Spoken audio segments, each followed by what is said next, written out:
Stood there, we're talking about bait and using buckets to go to the toilet in while you're fishing. Right, yeah, we're talking. I've just noticed my bobbin's pulled up tight,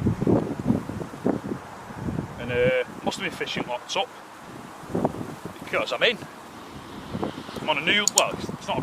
I've never been here before. Leighton Pit.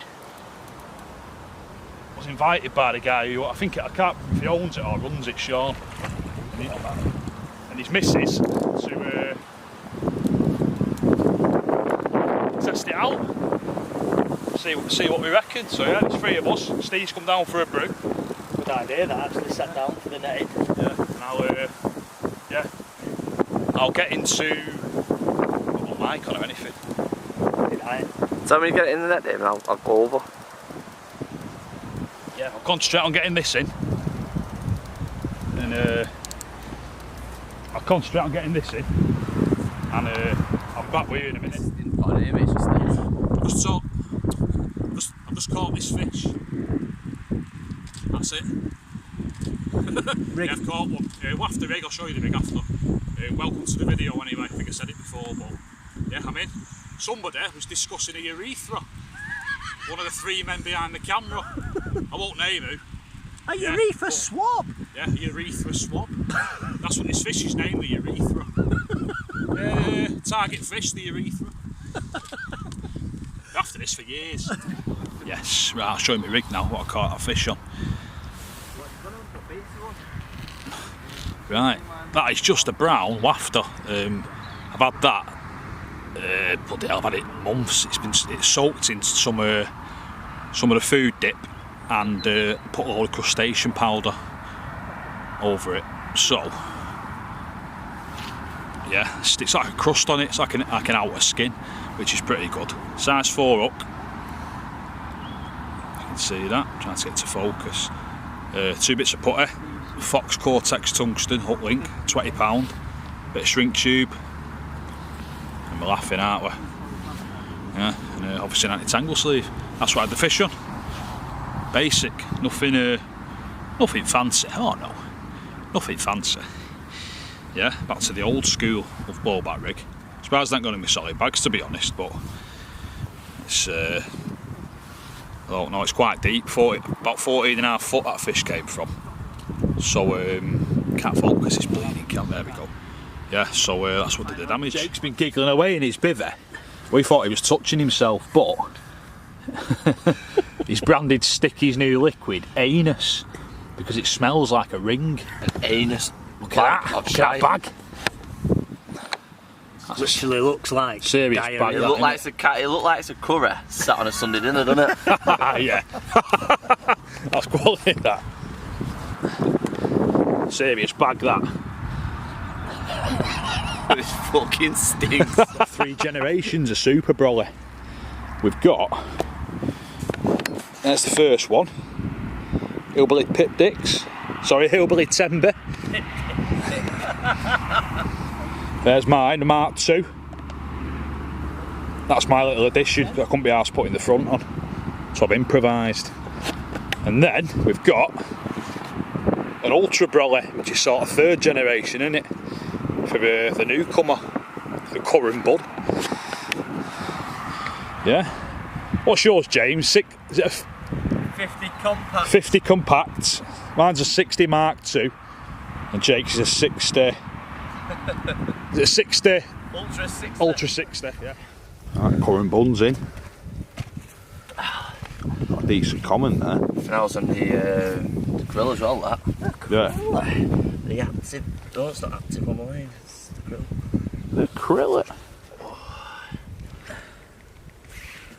Yes. Margin rod as well. Yeah.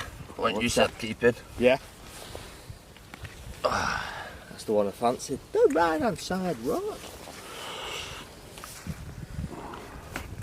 Get me slinking in there. The slings. You know, I mean, it's very, very similar that to mine.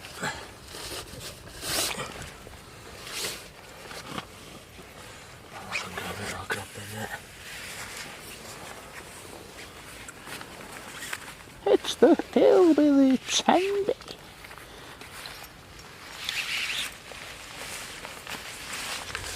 Have you used liners or anything? Fucking loads, Dave's mate. had a few liners. Fucking loads. They're getting on my nerves, to be honest. Morning.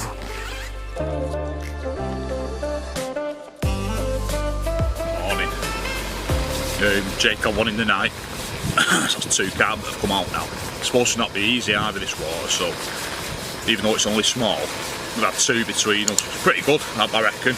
Would have took 1 between us before we came. Took up a bit there. Yeah. Had a bit of a break in the rain last night when Jake had his fish. I thought I was getting liners for about an hour. Turns out it was a bream, middle rod. It just kept swimming around the other lines. Just the worst bird's nest you've ever seen in a line. I don't know how it's done it, but yeah. Reel them all in, cut them off, to put them out again. Didn't clip them up or anything, they just sort of pinged them out into the open water, but still fishing over at spread of boilies. I put about another 12 boilies out.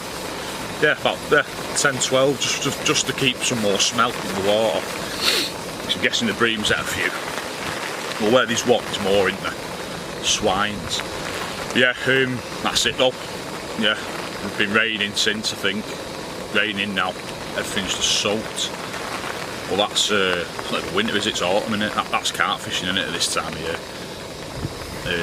Just going to make brew now. Is that boiling there? Yeah, you slag, that's right. Do as I said.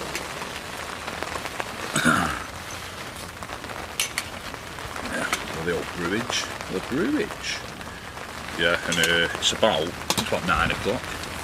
Let's have a look. 5 to 9. It's around sort of between about 8:45 to 9 yesterday. Ish, I think. That's when me and James were walking round. That's when we're seeing like the feeding, the activity sort of towards the middle, so hopefully it's around that time again.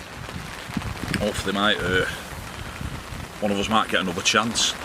Hopefully it's James, because then we've all caught one then, and that's really his job done, isn't it? But he says there's probably about 30 carp in here, and it's not a lot, is it? I know it's only an acre, but it's still like over 14.5 foot deep in places. You're not just, it's the size, it's not just sort of that size it's against you, it's that axis, and it's like it's the layers as well, so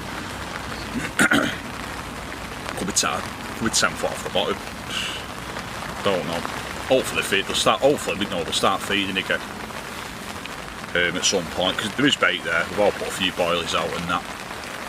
As I mentioned before, I was told, and don't use a lot of bait, only small bits of bait, and obviously I watched Carl G, it's probably pronounced G actually, and Carl G's video, he said the same thing, don't use a lot of bait. But I thought to myself, if that's the advice what everyone's going off, how do you know, how no one's putting any bait in, how do you know how the fish are going to react? And well, I did it, not a lot, but for a good few boilies spread about mixed sizes and that, and yeah, well, I caught one, so it's worked, hasn't it? Might be the area I'm in, might have caught off a little 2-bait stringer or a little stick, I don't know, but all I know is that that particular carp wasn't put off by a spread of boilies, so yeah, something to consider in it, I suppose. Right, I'm going to have this brew, and I'll either have another fish, or well, somebody will, or I'll see you in the car. But fingers crossed there's one more in it. I thought, what an horrible joke to play by Jacob. We've got my hands full of buckets, but you can't. Have a bit of respect for your elders. James is in, packing away, and he was just loading. I was loading him up with buckets. I had my hand in his pocket at his request, and I was putting my car keys in his pocket, and he said he's going to do a trip to the car. I took the 2 beds, and Jake's gone, yeah, but we didn't hear him because we were talking. James, what? Your rod's going? James thought he was joking. I thought he was Crewe because he's not caught out yet, but it was all true. Oh. Yes. The hillbilly nude we. Just have to do both ripping me for another blank. We'll see. Just said as well, didn't you? Should we bring the rods in now? We were meant to stay till dinner time. Yeah. You pair of. That's a sign. They're finished. 1 fish each. Waiting for a jump start because I have the keys, the ignition like a melt with the radio on holding the car. And now it won't start. So Shaun, the owner, who very kindly invited us here, is sorting me out once again. He'll be 10 me left until the death. To catch the biggest one of the session. Was it 15? 16. 16, yeah, 16 yeah, wasn't it? 16. Yeah. Right, so Leighton Pit, Crewe, £10 for 24 hours, £5 for a day. We have to book on. I'll put the numbers and everything, a link to the Facebook page in the description. Right, boom. Carp and I go out. Hillbilly 10, soak it.